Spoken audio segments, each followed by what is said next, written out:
Guys, we're in Los Angeles, the city of the golden Hollywood dream. The wealthiest and most affluent megacity in all of America. Although you wouldn't say so from the looks of things. Today is going to be a Los Angeles like you've, hands down, never seen before. Let's go.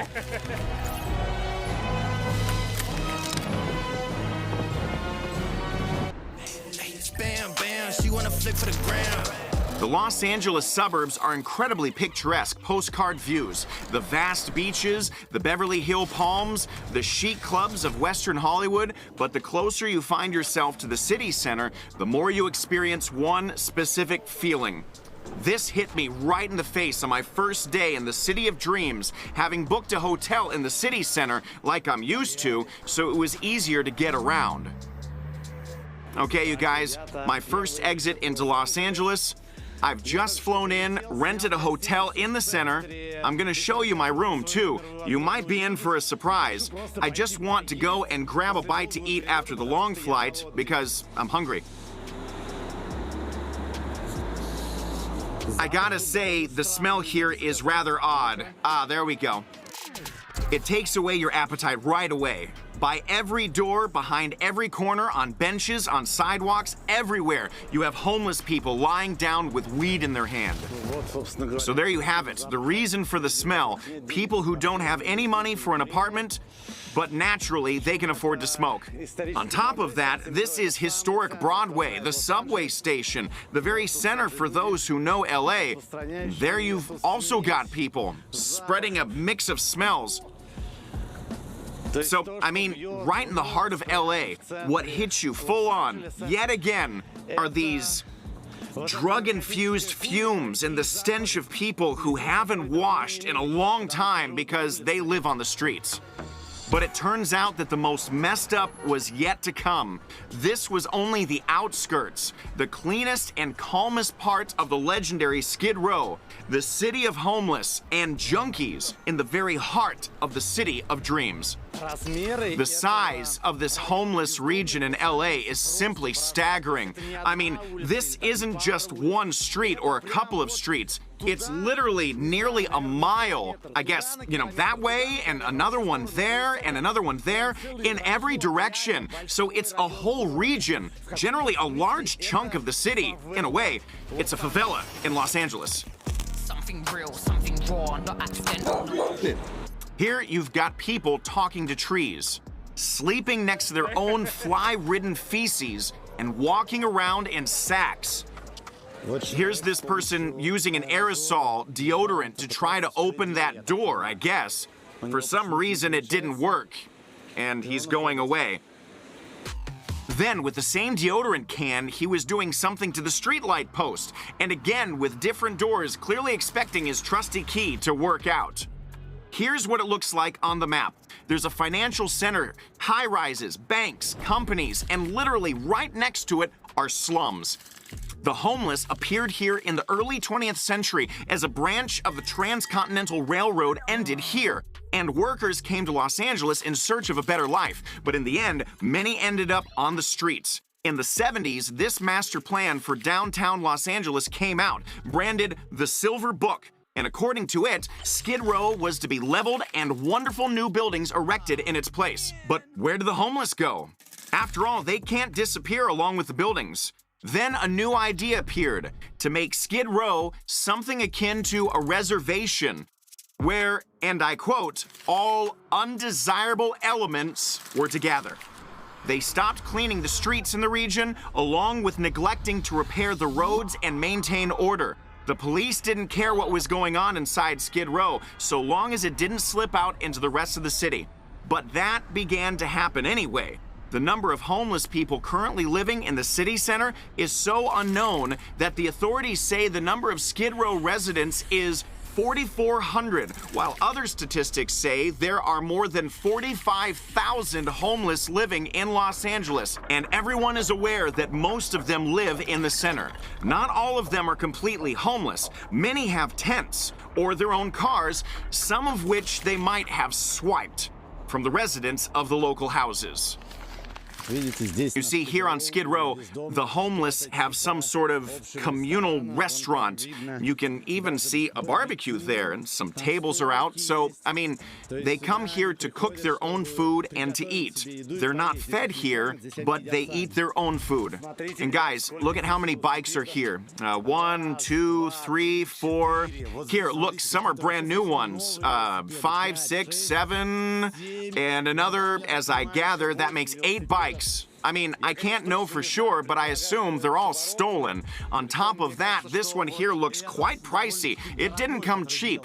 The guy has laid out all of his belongings and is preparing his special brew right on the sidewalk for all to see. There are piles of garbage everywhere, which the locals sift through and use the contents to craft their houses. They also find clothes and food in them. Just look at how many needles, needle after needle after needle there are. Needles, all sorts of files, more needles, an incredible amount. Someone just ditched their personal belongings here. Most of this stuff is just needles. And so look here, the homeless man has a whole house, and if you see, there's a fan there so that cool air blows inside, and next to it, there's a fenced-off area with a table, and there's a person sleeping over there. In fact, he looks to be the owner of this house. I mean, it's practically a country house, only in the middle of Los Angeles. The number of homeless people in Los Angeles has been growing at a steady rate of 10% per year, and the former bounds of Skid Row have long been unable to house all of them. Tent camps are growing in the financial center, the judicial district, and an increasingly larger area of the city center. In an attempt to somehow contain this spill, they've begun to build high-rises in the center of Skid Row to accommodate those living on the streets. Well, you guys, you have every type of housing under the sun, all just on one patch for the homeless to use. You've got tents over there with people living in them. Here's a car in which people are also living.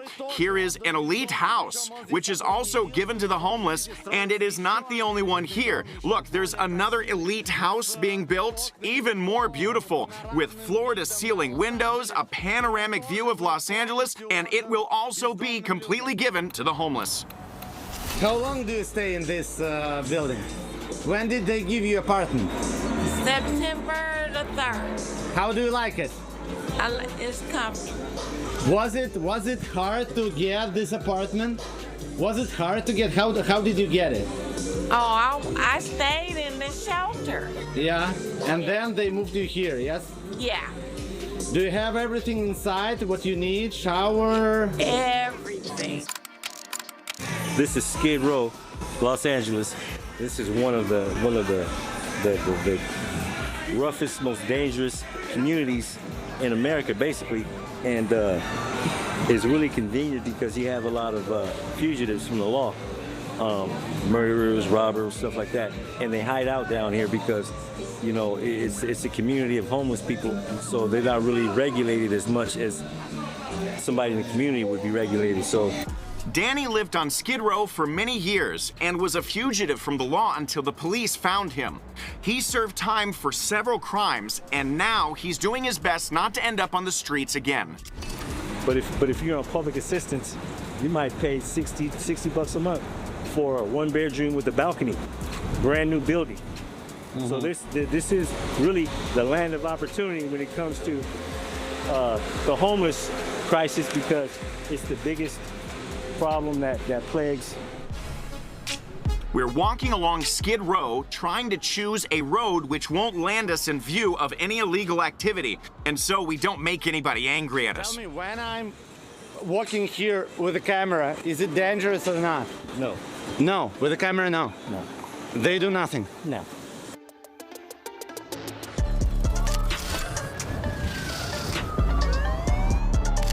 Many people here have smartphones, have good sneakers, right, have good clothes. Right. So they, where do they get it? There's a lot of wheeling and dealing on Skid Row. You can buy anything that you can imagine on these streets. So, you know, these are Jordans right here. Yeah. I'm wearing one because I had an operation on this foot. I didn't buy these on the streets, but I bought these particular shoes on the streets before, but you can buy anything out here. You got a lot of How much they were? Originally, I think they are more than $200. Yeah, like 220. 220, yeah. Yeah. So did you pay 220? Yeah. Yeah.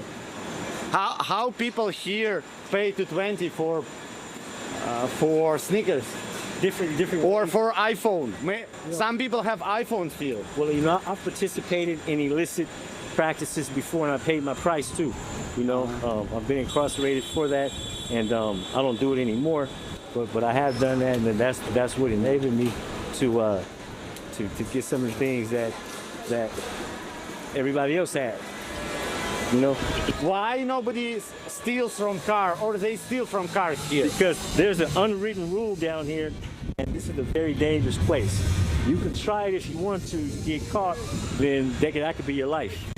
There's certain things you just don't do down here. You could do it, like people that want to steal cars and rob people, they go outside. Of course, people get robbed down here, but they come down here and they don't actually live down here.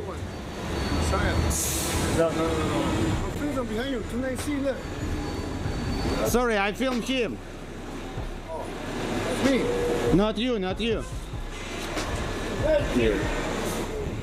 So, Yeah. I don't film you. I mean, that guy was really mad that I was filming. Yeah, sorry. where are you from? I'm from Russia. Russia. Yeah. So is there? You said here exist some rules. Yeah. Who make these rules? The rules were set in stone several generations ago. But who Nobody. maintain them? The people. Do you have like a gang, organized You gang have here? you got a round table here. You have round table. You call it round table, yes? Yeah. And who sits in this round table? I mean, I'm not, you know. You cannot tell. No, you know, it's just prominent. Anywhere you go, you have prominent people who obtain their living illegally. They're going to have an underground round table of people who make decisions and distribute punishments and stuff like that. So, What the punishment can be if somebody robs here, steals here, or fight here? the worst thing you could do here is rape a woman. It's automatic death. Yeah. Yeah. That is why women after work can go not many clothes on them and they don't worry. Yes. You know, the thing about it is, why would you want to rape a woman when there's so many drug addicted females who don't look all that bad, and you can have sex with them for just a few dollars? Why would you want to take it? So that's why it's like you got to be sick to do something like that. So the punishment is you know, kind of harsh. Mm-hmm. The homeless region extended even to places where you don't expect to see poverty. And I'm heading there using the most inconvenient method in LA, public transport. Sounded like a real nigga anthem. Shawty saw my wallet, now she think a nigga answer. Whoa, telling me she wanted me to hammer. Trying to get saved, baby, I am not the answer. A world of dazzling lights, magical dreams, luxury parties. I envisaged Celebrity Walk or the Walk of Fame in a lot of ways, only not like this. People hooked on fentanyl and crack, a combination of luxury vehicles and homeless tents. Luxury for show. There you go, you guys. Only in Hollywood could you come across souvenirs like this. Wads of dollars, gold ingots, the dollars for $5 a pack, the ingots costing you 20. Close by, you have people asking for at least $1, a real one. The police are knocking around here and there. Thieves are being detained all around, and in the midst of all of this, you have barely dressed beauties heading to clubs. So look, this is also a fairly typical situation, yet a very strange one for me. Look how many police cars there are. This is a police car. A police car pulled up over there. Here's another police car, this police car, and this police car over there. Look how many police officers are standing here. And all of these police officers came here to arrest one homeless person. And in some places, there seems to be no reaction, but in others, well, just look how many people there are. 1, 2, 3, 4, 5, 6, 7, 8, 9, 10, 11 people arresting one homeless person. What happened here? Can I ask you? What's going on? Yeah. So many police here. That is why I'm filming. Everything's okay. Yeah. You came here for this guy, but over there is the whole skid road full of people like this. I just wonder why you came only for this guy. I mean, I'm really curious.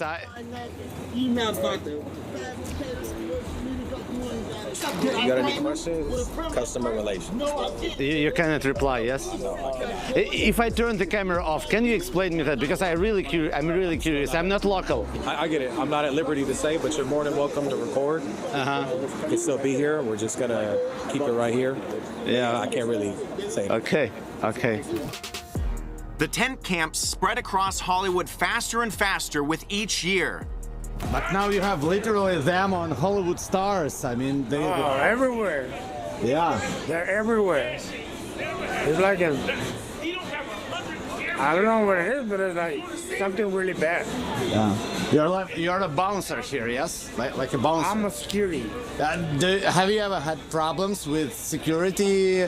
No. Are you scared of that, or what do you feel about that? I'm scared about what? Homeless people who sleep on the street just near you, or they don't bring any danger? I don't feel they're dangerous. You don't have to be scared about them at all. Okay. They're not bad people.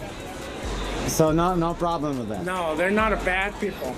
They're homeless, but it's like, they're not really bad people. Yeah. That's the point of my view. Yeah, I see, yeah. That's why I'm asking you. They're not bad people, man. They're just homeless. You feel compassion to that? Sometimes.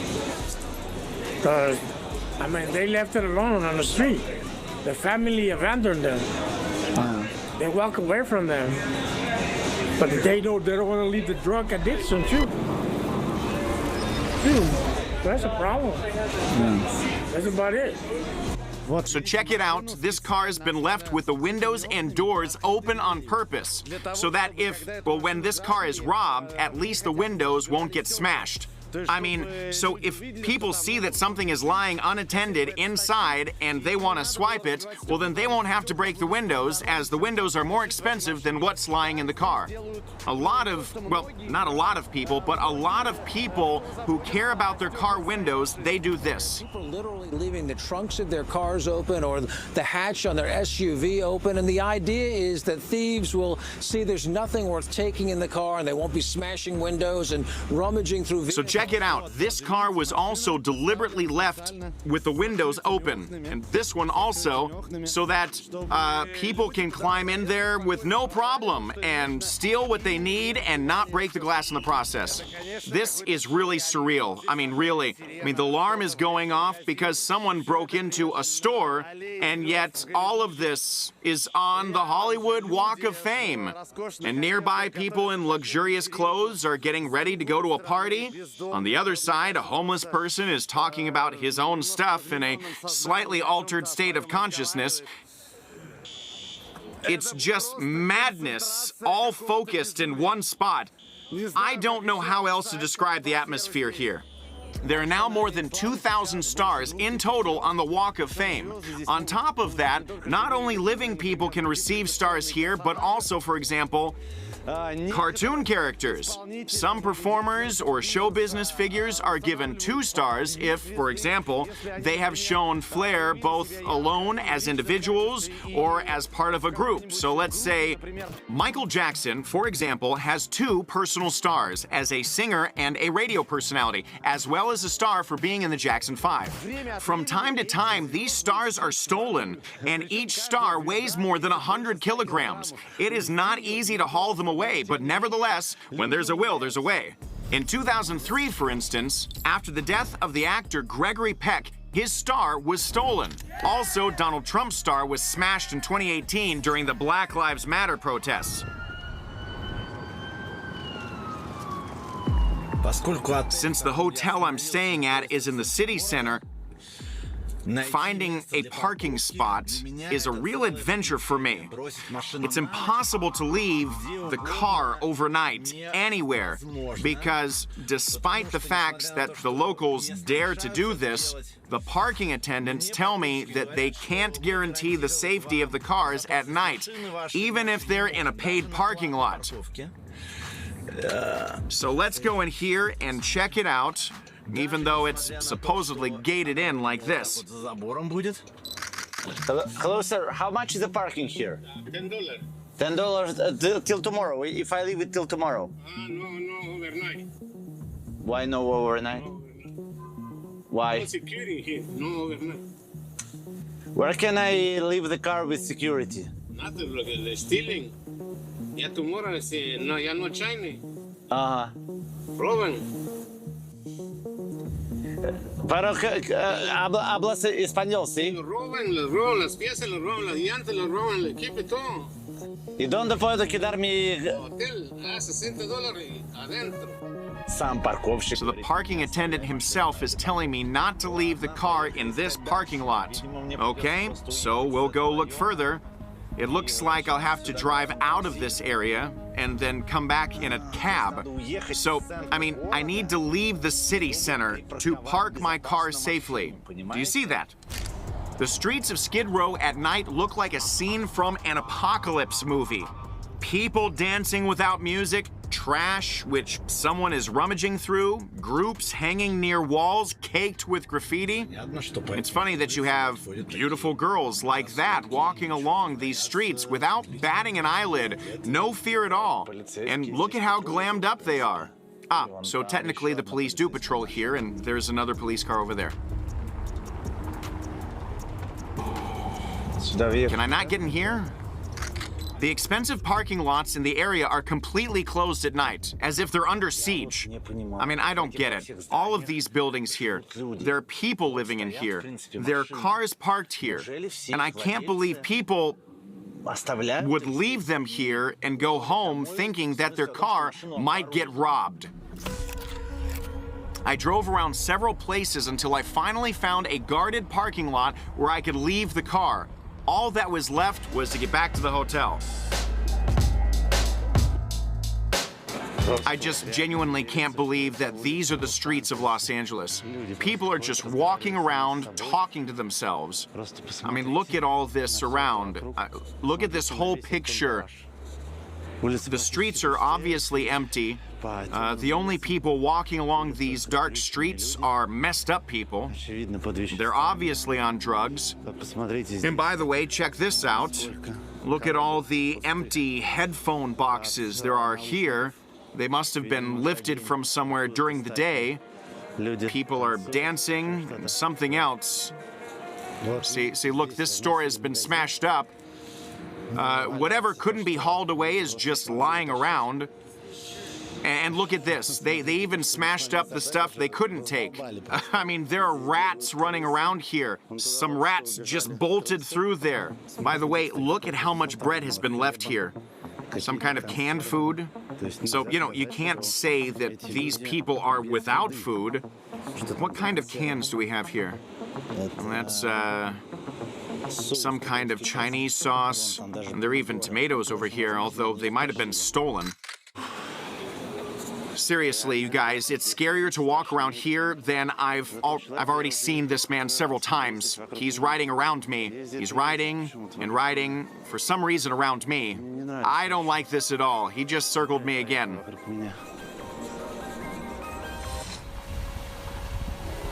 Huh?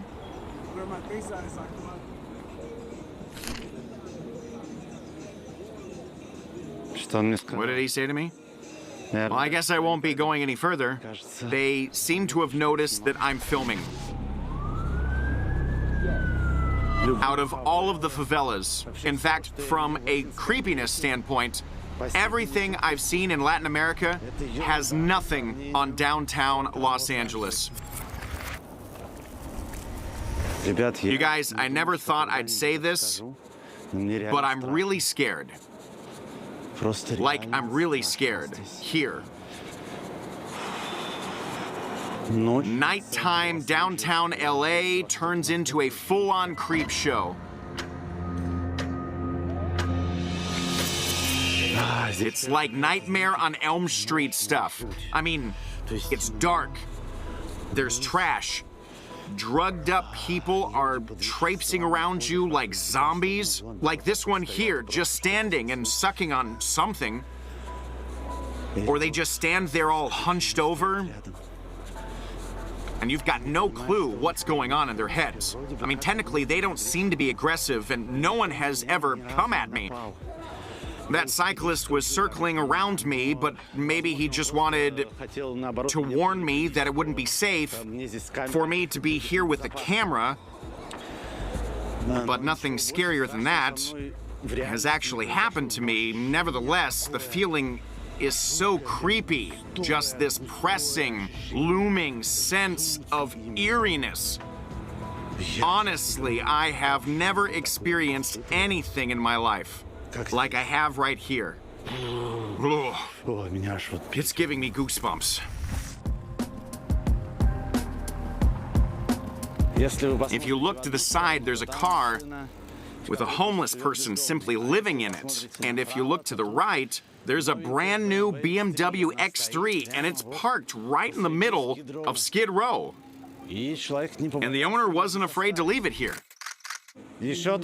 Also, here's another interesting thing. You've got a new Hyundai, well, almost new one, a Tesla. I mean, the Tesla has a broken rear view mirror, but that could have been broken in a previous accident. Nevertheless, it's been left here.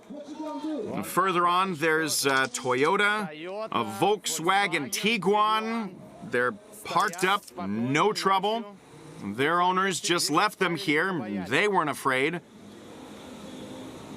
Perhaps nothing will happen to them here, although naturally, I don't know whether I'd leave my car here or not. What do you think?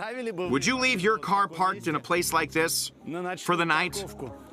And there's that same cyclist again. He seems to be patrolling the area. I don't know for what purpose. He didn't recognize me in my sweatshirt with the hood up. These people are collecting water from a fire hydrant and they're washing their feet in it, but they're not drinking the water. In fact, this is the only source of water here.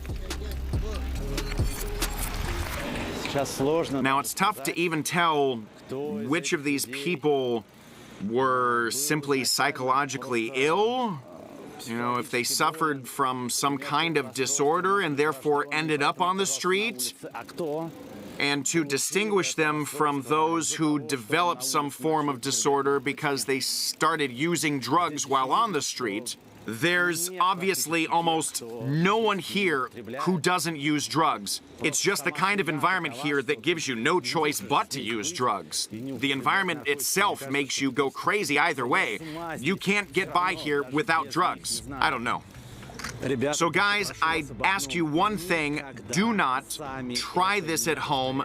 Before going on this tour of Skid Row at night, I made a lot of preparations. I knew what I was doing. When it comes down to it, this is my profession. I know how to minimize risks. Do not repeat this. It is really dangerous. You could genuinely get killed here.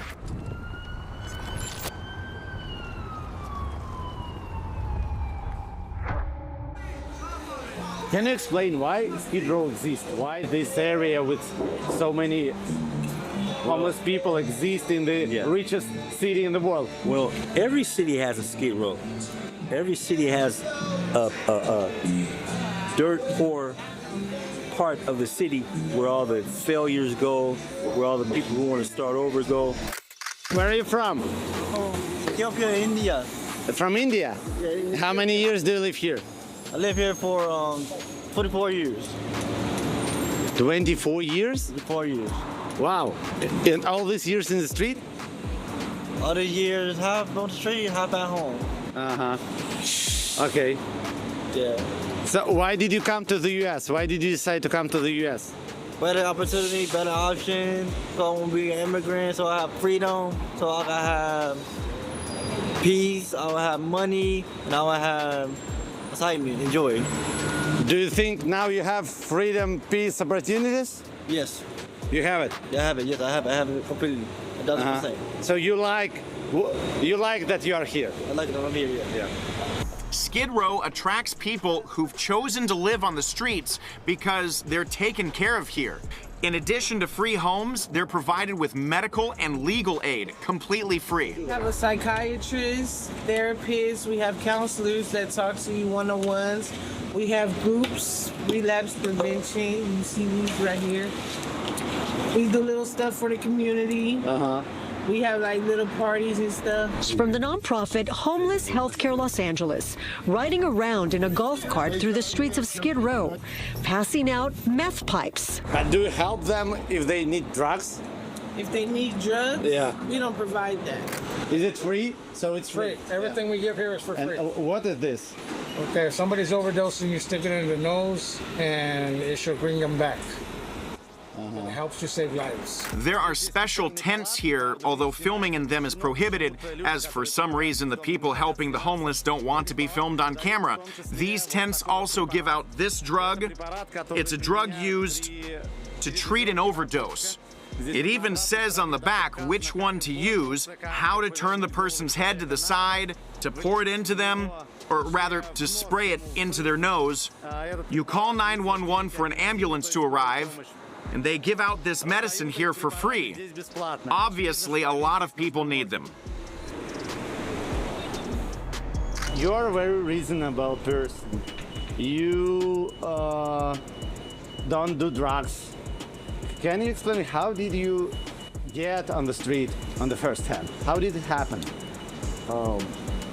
Divorce and drug use, and just basically not really giving a fuck about. You know, I knew that this wasn't going to be something that was permanent. I was just down there having fun, you know, partying, and when I started going in jail, and that's when I knew that it was getting worse and it was time to, you know, clean up and you know, move on with my life, because life is short. You know. Have you ever tried to get back to get normal job and to live normal life? Well, you know, right now, I'm a painter. And I'm a writer, and I wasn't able to dedicate a lot of time to those two gifts because of drug use, and the drug use, you know, was robbing me of some of the things that God gave me, and so it was going to waste. It's always right in front of your face down here. The effects of drugs, what drugs could do to you, is always directly in your face on Skid Row, because you have people who are the worst demonstrations of what a drug addict can be. People die down here every day. Every single day somebody ODs, overdoses on fentanyl, or gets shot or stabbed. You know, my bad, bro. Yeah. I met quite a few people on Skid Row who were trying to get out of here. So what do you think of this city? The capital of dreams, a place where dreams come true and talents are unfolded? Or a monstrous megacity that will bury your talents in the drug-ridden haze of Skid Row?